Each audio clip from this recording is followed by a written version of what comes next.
Glory to you, O Lord. Jesus said to his disciples, "The kingdom of heaven is like a treasure buried in a field, which a person finds and hides again, and out of joy goes and sells all that he has and buys that field. Again, the kingdom of heaven is like a merchant searching for fine pearls. When he finds a pearl of great price, he goes and sells all that he has and buys it. Again, the kingdom of heaven is like a net thrown into the sea, which collects fish of every kind. When it is full, they haul it ashore and set down to put what is good into buckets. What is bad they throw away. Thus it will be at the end of the age. The angels will go out and separate the wicked from the righteous and throw them into the fiery furnace, where there will be wailing and grinding of teeth." "Do you understand all these things?" They answered, "Yes." And he replied, "Then every scribe who has been instructed in the kingdom of heaven is like the head of the household who brings from his storeroom both the new and the old." The Gospel of the Lord. Praise to you, O Lord Jesus Christ. To Lord Jesus Christ. Good evening, my dear brothers and sisters, those in the US, Canada, and those in the Philippines. Good day to all of you. Okay, so happy celebration of the 17th Sunday in Ordinary Time. Let me first show my slide.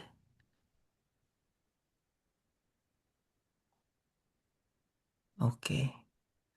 So we are now midway of our liturgical celebration for the Ordinary Time, because as we know, Ordinary Time usually ends or to the 33rd, no, we reach up to 33rd to 34th Sunday, no? Then after that we celebrate the usually the end, or the 34th Sunday is the solemnity of Christ the King, and that culminates our liturgical year. Then follows Advent again, and that's another liturgical calendar. Okay, then before I proceed, we have to greet our grandparents and the elderly as we celebrate the World Day for them.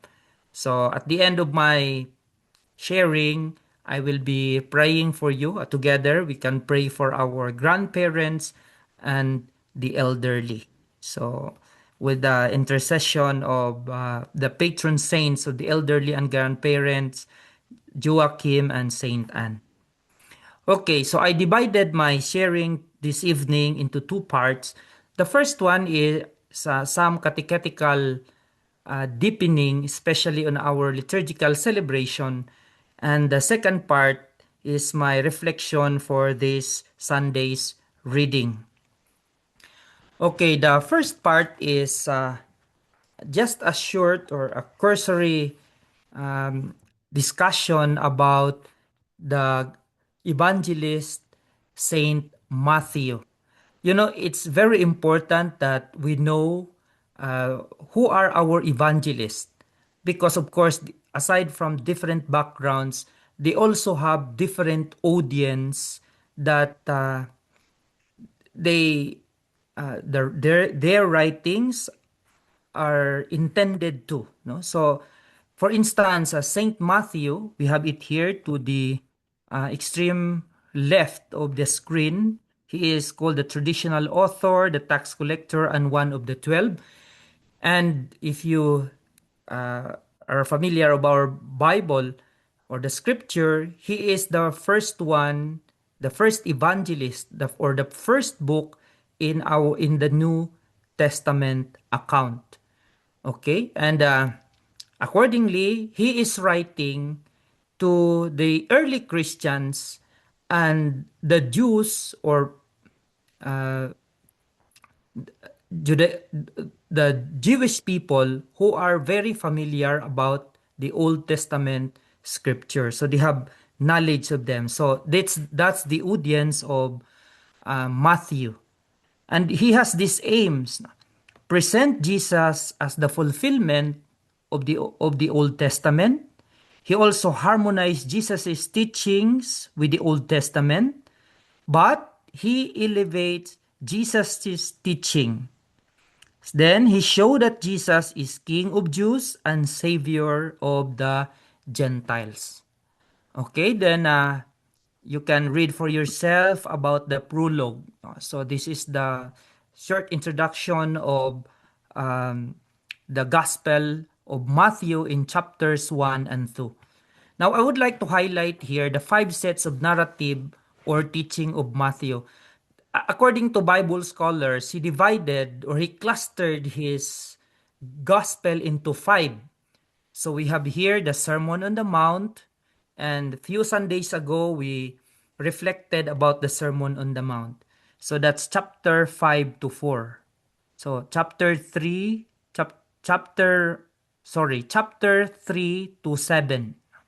Then Jesus sends the 12. So from chapter 8 to chapter 10. Then we have this parable about the kingdom. So if you notice, for the past few Sundays, we are already here in the third discourse of Matthew, the parables about the kingdom. Then he also has this greatness in the kingdom. Then another one is judgment in the coming kingdom. Okay, so why is this important? So remember that in the Old Testament, there are what we call the first five books or of the scriptures, or the Jews call it the Torah. Okay, so Genesis, Exodus, Leviticus, Numbers, Deuteronomy. And these are very important books, especially for the Jews. No? So that is why, because the main audience of Matthew are the first Christians and those who are very familiar of the religious practices and beliefs of the Jews. So he presented himself, or he presented his gospel in these 5 discourses to replicate, seemingly to replicate, no, what happened, or the to replicate the first 5 books of the scripture, no, or the Torah. Okay, so we continue our reflection this Sunday about the parables of the kingdom. So we are already in the if you are familiar, or if you read our gospel, we are already in chapter 13, verses 44 to 52. So the parables about the kingdom. Okay, so last Sunday, if you notice, still in the chapter 13, so we have the 3 parables. We have the wheat and the weeds, or the darnel, the wheat and the darnel. So the inner field, or then we also hear about the leaven. And another one is about the mustard seed. So Father Fernan last Sunday shared to us his beautiful reflection about these readings. In this Sunday, we will be hearing, or we have heard about the hidden treasure, the pearl of great price, and the fishing net, or others call it the drag net. Okay, but before that, I would like to review again, no, for our appreciation and for our information about the parable. Why is Jesus, especially when preaching to the people, makes use of parable? So the word parable comes from the Greek word parabole. Okay, and that word is made up of 2 words, which means next to or alongside. And the second part of the word is bole, which comes from the Greek meaning balyin. balyen, which means to throw. Okay, so etymologically, a parable means to throw alongside. But what does it mean? A parable seeks to give us insight into something that would otherwise remain difficult to grasp. So in the parts of speech, we can liken it to like a simile or metaphor. Okay, and some New Testament scholars, we have Father Daniel Harrington, SJ, who says that a parable is a form of analogy that seeks to illuminate one reality by appealing to something better known. And another New Testament scholar, C.H. Dodd, says that at its simplest, a parable is a metaphor or simile, which I mentioned earlier, drawn from nature or common life, arresting the hearer by its vividness or strangeness, and leaving the mind in sufficient doubt about its precise application to tease it into active thought. So it's quite deep, no? But the key word here is it's a metaphor or simile, no? Drawn from nature to common life. Okay, and the previous Pope Benedict, also has this to say. Every teacher wants to communicate new knowledge to his listeners, naturally makes constant uses of example or parable. By using an example, he draws to their attention a reality that until now has lain outside their field of vision. So by means of parable, he brings something distant within their reach, so that using the parable as a bridge, they can arrive at what was previously unknown. Okay, so I hope we are we will better appreciate and understand why is Jesus using the parable, especially in many of his sermons to the people. And we notice that when he is with his disciples, he makes use of clearer language, or he clarifies things for them. Now, what Jesus reveals to the parables is actually the mystery of the kingdom of heaven. Uh, the kingdom of heaven is a very loaded terminology. So what does it mean? So what do we mean when we hear kingdom of heaven and or versus kingdom of God? No, is there any difference to this terminology? Actually, the two phrases mean exactly the same thing for Matthew, and he used it interchangeably, such as in chapter 19:23 to 24. So the use of the kingdom of God, he used this 5 times, and kingdom of heaven 32 times. Okay. So why is he using only 5 times the kingdom of God and 32 times the kingdom of heaven? Actually, for Matthew, heaven is a reverential circumlocution used in Jewish circles to avoid pronouncing the sacred name of God. To simply put it, again, we go back to Matthew, whose audience are Jews who are knowledgeable more or less, no, of their laws and of the many teachings of the Torah. Okay, so for the Jews, it's so sacred. The name, for instance, of Yahweh is so sacred for them that because of that, they would not utter the word Yahweh. Okay? So that is why they replaced it with other name like Adonai or El Shaddai. So that is why in his gospel, he makes use of the kingdom of heaven instead of God, because for him, uttering the word God is so holy that as a human person, he's not worthy to, or as a Jew himself, he's not worthy to utter such holy words. So that is reverential circumlocution used among the Jewish circles. But according to scholars, the kingdom of God or kingdom of heaven would be better translated as the dominion of God. And there are scholars who are telling us that dominion of God is more appropriate after all because it refers not so much to the place where God rules as the fact that he rules or the power by which he manifests his sovereignty. So, but of course, it's from the perspective of scholars, no? The dominion of God instead of the kingdom of heaven or the kingdom of God. But of course, for our sake, we'll just follow either the kingdom of heaven or the kingdom of God. Now we go to the reflection for this Sunday's reading.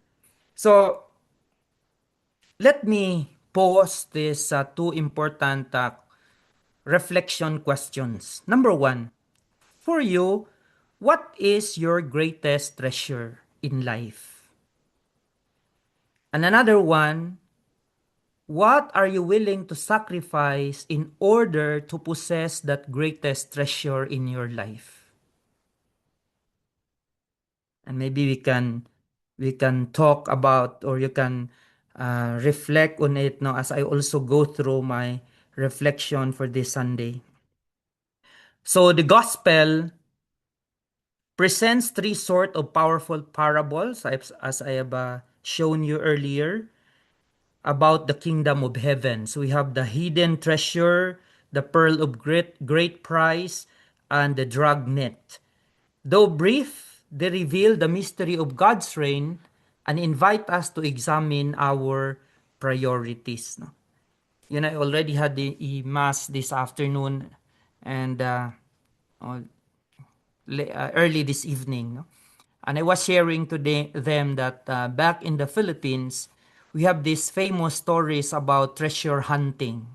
So for the Filipinos, of course, are very familiar because it is believed that after World War II, Japanese General Tomoyuki Yamashita was tasked with hiding billions of dollars in looted gold, jewels, and cultural artifacts across Southeast Asia to fund Japan's post-war recovery. And it is commonly known as the Yamashita Treasure.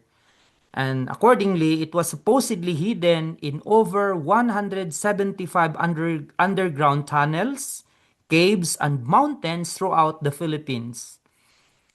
Despite decades of global treasure hunting, the existence of this massive cache remains unproven. Although for sure some of you have the experience. I remember when I was in high school, we have our Japanese guests and we were so impressed, no? Because we seldom have that foreign guest. But after some courtesies, no, and after introducing them to us, we were so amazed because they went to our ground with a gadget like a scanner, no? And they were scanning the ground of the school, no? And of course, we're so young, we didn't know what they were doing. But later on, we found out that that scanner was used to determine if there's a treasure buried in the field of the school. Then, another instance, one seminary break.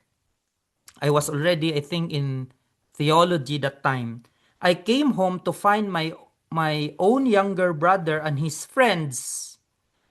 We're 8 in the family, no? And I have this younger brother, he's the 5th in our family. And they were digging a massive hole into the side of our house near our bathroom, searching for this mythical gold and tearing our family apart in the process. So this caused bickering among my siblings because, of course, there's this big hole just beside our house. So furious at the danger to our home, I talked to him, I ordered him and his companions to stop before our very house collapsed. The good thing, he listened to me. no, or else I don't think we still have our house, no, because I already saw some parts of it are damaged, no? So because we're talking of treasure here, so I am sharing my own experience with that, no? So the first two parables emphasize the incomparable value of the kingdom. We have a laborer unexpectedly discovers a treasure buried in a field. Then we also have a merchant, after years of searching, finally finds the perfect pearl. So imagine he is a buyer of a pearl, but at one time he discovers a perfect pearl. So their stories are different. One discovers by surprise, the one who discovers the hidden treasure. The other through a lifelong search, that uh, that merchant who finds that perfect pearl.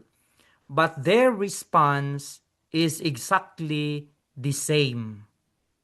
They joyfully sell everything to obtain what they have found. So it's interesting. They sell everything that they have just to obtain what they have found. This is the heart of our Christian discipleship. The kingdom of God is not merely one value among many. It is the supreme treasure that gives meaning to everything else. Jesus is not asking us, of course, to despise the good things of life, our family, maybe our career, possessions, or achievements, but to recognize that none of them can take the place of God. When Christ becomes our greatest treasure, everything else finds its proper place. How often we live with divided hearts. We desire God, yet cling to comfort, to security, to success and control. We want the blessings of the kingdom without sacrifices of discipleship. And this is one in one of the writings of a famous philosopher, theologian, Protestant theologian, Dietrich Bonhoeffer. The cheap grace and the costly grace. But the men of today's gospel do not hesitate. Their discovery gives them clarity. They understand that the gain is infinitely greater than what they surrender. So in other words, their sacrifice is not marked by sadness but by joy. Our first reading, if you listen to it intently, beautifully complements our gospel. Because when God invited Solomon to ask for anything, he did not ask for wealth, for power, or for long life. Maybe if God will also tell us, okay, what do you want to ask from me now? Of course, we may have a very long list in our, may we have a very long litany of our needs. But Solomon instead prayed for a discerning heart, a heart filled with wisdom to know God's will. Solomon understood that wisdom is the greatest treasure because it enables the person to recognize what truly matters. So like the merchant who recognized the priceless pearl, Solomon recognized that intimacy with God is worth more than earthly riches. I'll repeat that. Solomon recognized that intimacy with God is worth more than earthly riches. And St. Paul assures us in the second reading that all things work for good for those who love God. When God becomes our highest priority, even life's trials, disappointments, and sacrifices become part of His saving plan. Nothing is wasted in the hand of God. Okay, so when we are united with God, even if we undergo trials, disappointments in life, and sacrifices, they become part of God's saving plan. So finally, we go to the parable of the dragnet, which reminds us to leave judgment to the Lord. The net gathers every kind of fish, and only at the end they are separated. Remember our gospel last Sunday about the weeds and the wheat and the weeds. The Lord says, okay, just allow them to grow. Because at the end, during harvest time, they will be thrown into the fiery furnace. So, likewise, no? The net gathers every kind of fish, and only at the end they are separated. If you notice, the church embraces saints and sinners alike. Our task is not to condemn others, but to allow God's grace to transform our own hearts. That is why before looking at the faults of others, we must first ask whether we ourselves are living according to the values of God's kingdom. So, today's gospel reveals a beautiful pattern of discipleship. So, we have what we call this arrival. And I quoted this from one Australian theologian, Father Geoffrey Plant. Arrival, he said, the kingdom of God breaks into ordinary life. It often comes hidden beneath ordinary appearances, buried in the field, hidden in dough, mixed among wheat, gathered in an ordinary fishing net. But the treasure and pearl are not earned. They are discovered. Then after that, we have this reversal. Our old priorities are overturned, and the response cost everything. But the treasure itself is sheer gift. So Dietrich Bonhoeffer poses this question about the call to discipleship. If we answer it, where it will lead us? What decisions and partings will it demand? So that is why it's very important that actually this is the cost of discipleship, because when we truly say yes to God, it also costs us. Then finally, we have action. It is the discovery of the kingdom demands our decision, our commitment, and our action. So it means every genuine vocation follows this pattern. Married life, priesthood, religious life, and every Christian calling require a decisive yes. And such commitment always costs something. But it also opens a life of deeper freedom, lasting joy, and eternal hope.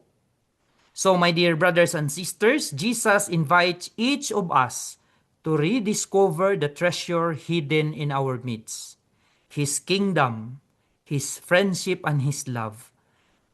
We may ask, like Solomon, for a wise and discerning heart, so that we may recognize Christ as the pearl of great price and joyfully surrender everything that keeps us from possessing Him completely. For in the end,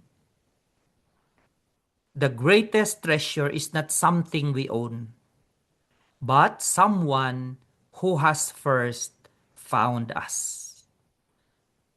A blessed Sunday to each and everyone. May I now invite you for prayer, or a prayer for the World Day for our grandparents and the elderly. Together, Holy Father, who watches over every person, watch over me too when I am elderly. You have revealed your name to me in Christ, and you were not discouraged by my frailties. You hold me tenderly in your hands, and you caress my lines. You will never forget me. Grant that I may not fear my weakness. Help me learn to love it just as you love it. Help me learn to listen to it just as you listen to it. Help me embrace it just as you have chosen it. You who, though all powerful, clothe yourself in humility.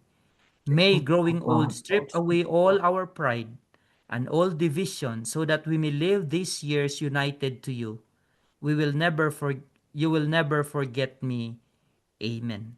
Saints Joachim and Anne, pray for us. Amen.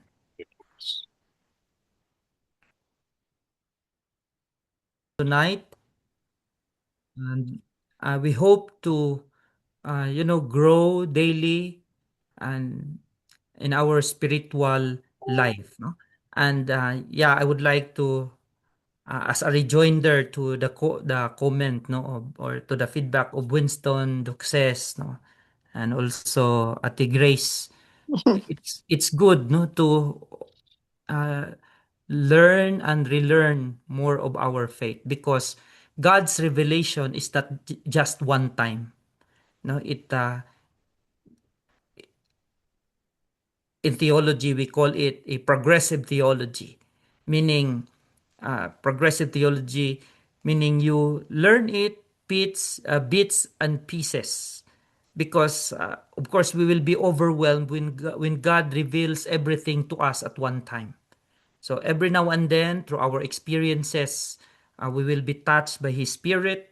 We'll be touched by the word that we hear, because that's how we, at the moment, no, that is what we really need most. No? So, and when we are present, it is said that God is always there, but our hearts sometimes are not so open to it, no? But when we are open, when we are opening ourselves to the Spirit of God, no, touching and moving us, no, so that will lead us to our own transformation. So thank you again, and may the Lord give us more uh, wisdom, give us more that discerning heart, so that we will always choose Him above all else. Amen. The Lord be with you. And with your spirit. And may the Almighty God bless you all, the Father and the Son and the Holy Spirit. Amen. Amen. A Amen. blessed Sunday, everyone. Thank you, Father. Thank you, Father. Good night, everyone. Good